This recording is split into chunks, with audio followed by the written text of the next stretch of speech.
All right, welcome. This is John Rhoda at Riverbend Investment Management. This is my weekly market update. This week, I want to talk a little bit about some market themes I'm keeping an eye on for the fourth quarter as we get closer and closer to the end of the year. Obviously, there's been a lot going on in the market this year. We've had a very volatile stock market.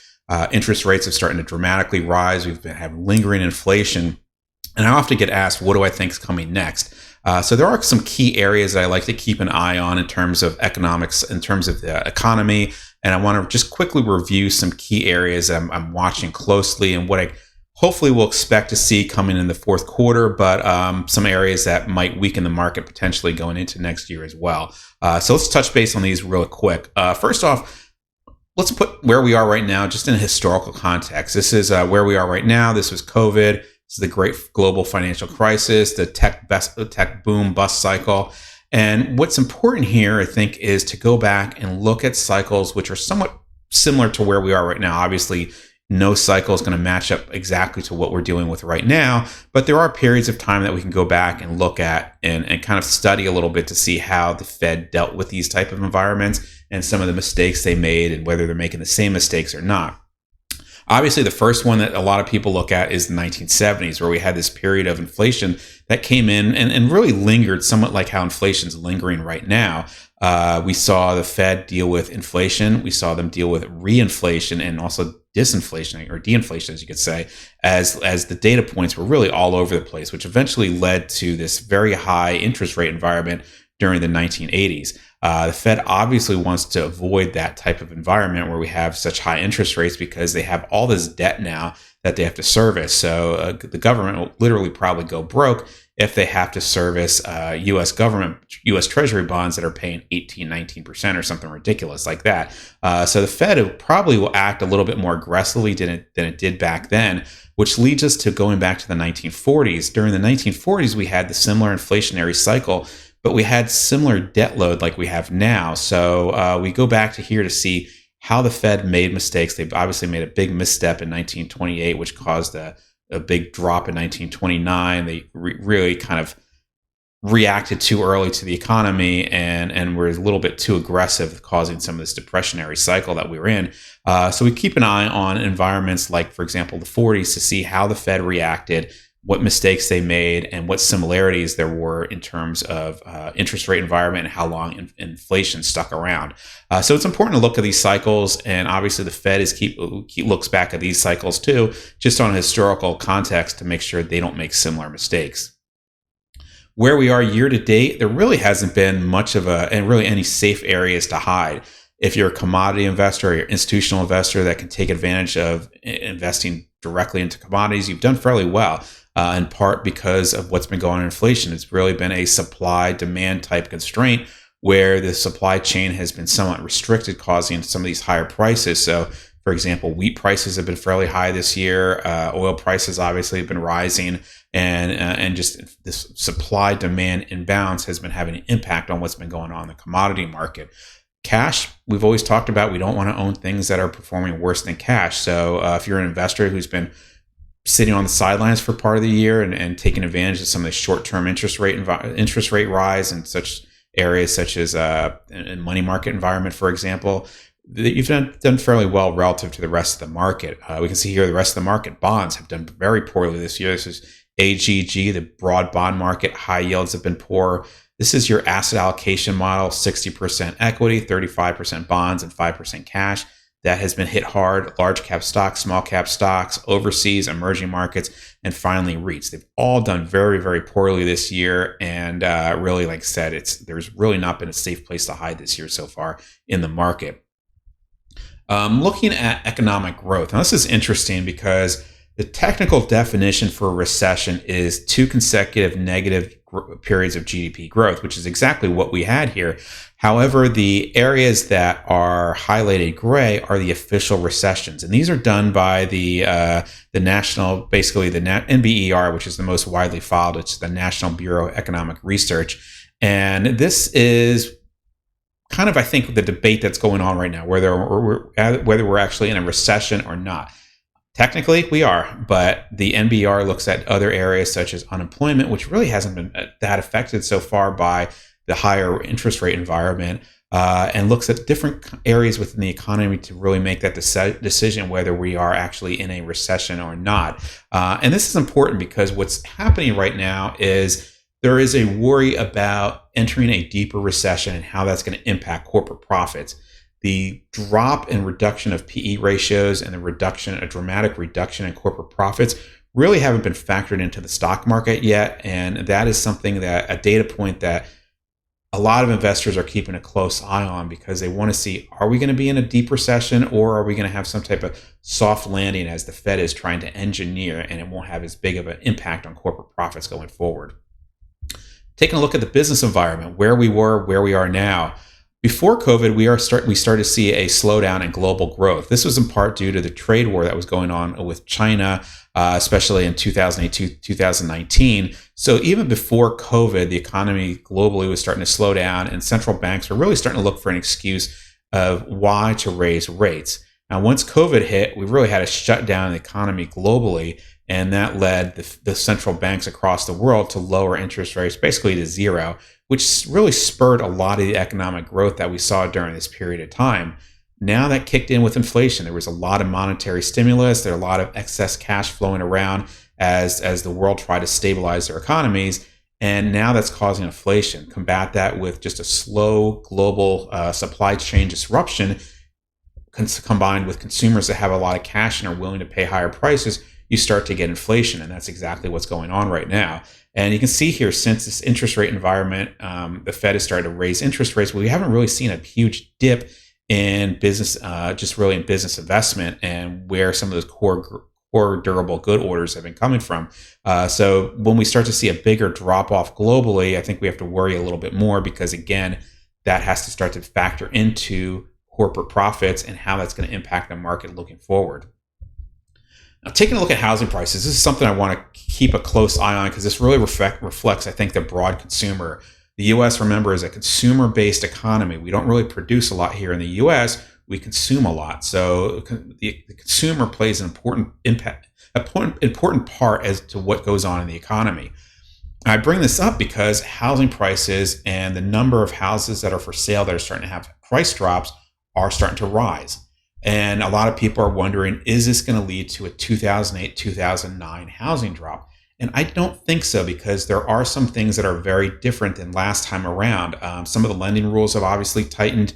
You can't just go out and during COVID, you couldn't really just go out and buy some of the short-term interest rate and buy multiple houses like you did in the 80s. The other thing is, before COVID, we started to even have a supply-demand imbalance. There was a greater demand for housing, especially as some of these millennials start to buy houses, start to enter the housing market. So there's already a bit of a supply-demand imbalance. Then you had COVID, and we had high lumber prices. We had just slowdown in building and new buildings new houses that were being built. And that obviously caused a greater disruption in the supply-demand chain, which caused some of the housing prices to go up. And in addition, you had record low mortgage rates. So now we're left with a period where we have people that do own houses are holding record low mortgages in terms of interest rates. So if you're somebody who owns a house and doesn't need to sell, you're not being forced to sell, what you're going to do is you're probably going to hold on to your home because you have a very low interest rate environment, a lower interest rate. You're probably not going to sell your home because you're worried about some slight pullback in the market. You're going to hold on to that price, which leads to lower supply for houses. So now we have an environment where, yes, interest rates are rising, but we're not seeing a lot of houses enter the market because nobody wants to give up that low interest rate that they're paying. So what do we have? Well, let's say the economy starts to weaken significantly and we have people start to enter financial distress and they say, I need to downsize my house. Well, they really need to factor in, okay, I'm going to downsize, but I now need to pay a higher interest rate, or I need to pay higher rent because rents are still fairly high. And I think you really need to have some type of severe financial distress for somebody to start to sell their house. So as a result, you still have a fairly a fairly low level of supply in the housing market. And I think we're not going to see the dramatic drop off that we had in 2008, 2009. If we do, I think that's really a worst case scenario where we start to see people being forced to sell they're very low interest rate houses and are forced to sell because the economy has gotten so bad. So I don't think we're going to see that, and I don't think the housing market's going to pull back as dramatically as people think it is. But again, if it does, we're in a completely different kind of a worst case scenario environment. Looking at stock markets globally, the U.S. has held up relatively well to the rest of the world. Yes, the market has pulled back fairly strongly so far this year, but relative to the rest of the world, it's held up fairly well. That is in part to the strong U.S. dollar. The U.S. dollar has been very strong this year, and things like oil prices for oil, if you go out and buy oil, it's denominated in U.S. dollars. So a stronger U.S. dollar means these people overseas need to pay more for commodities such as oil. So this has a further and heavier impact on global economies just due to the strength in the U.S. dollar. But that has led the U.S. to hold up a little bit stronger in terms of the stock market versus overseas markets. Corporate profits. This is what I was talking about a little bit before. This is an area that hasn't really been priced into the stock market looking forward.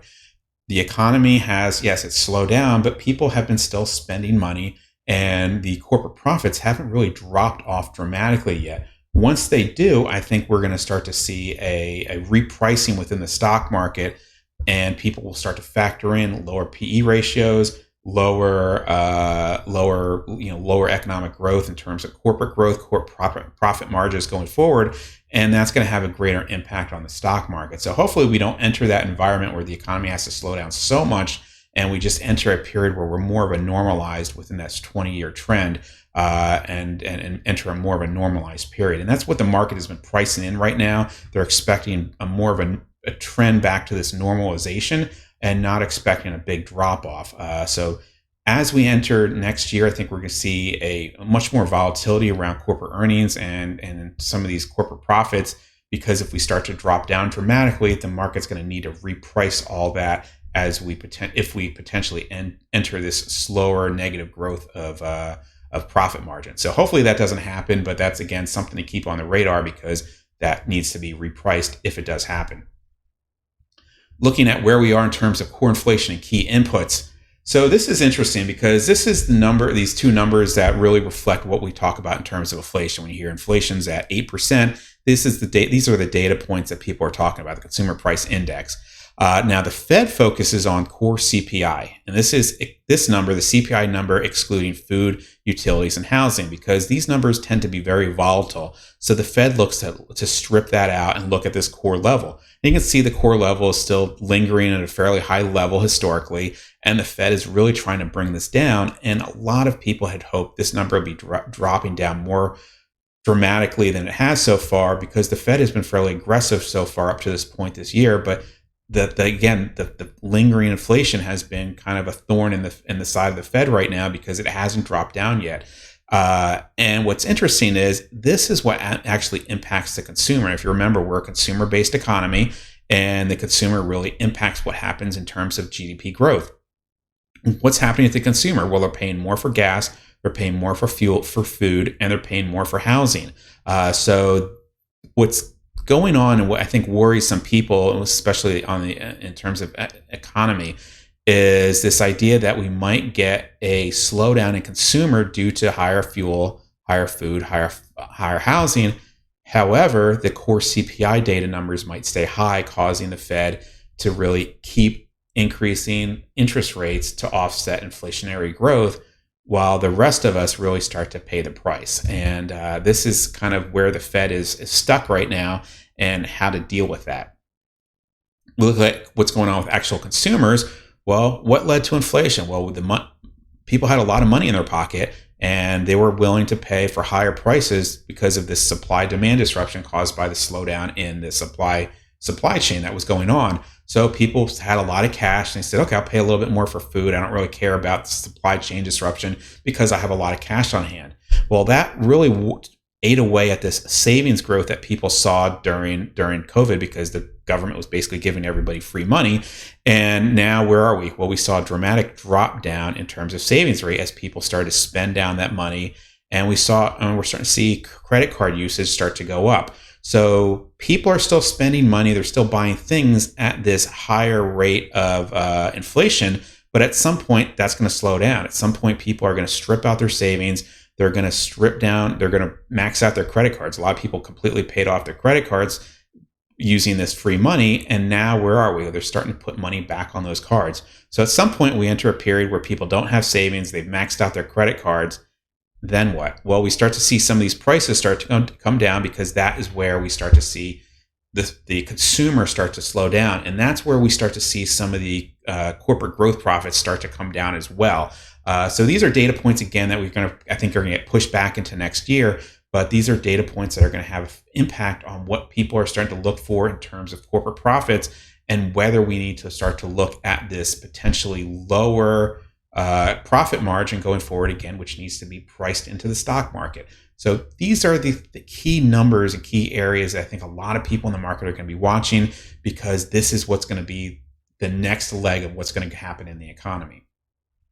So that's it for this week. Obviously, I talked a lot about major data points here and really just kind of gave a very brief overview. But those are the main data points I'm keeping an eye on. If you have any questions or want to talk about any of these points in more data, best way to reach me is always by email at john.rhoda@riverbendinvestments.com. If you're on Twitter, I post daily charts there. You can follow me at John Rhoda. And if you want to look at more detailed economic charts, I have some more that I put up on the research blog, which is at johnrhoda.com.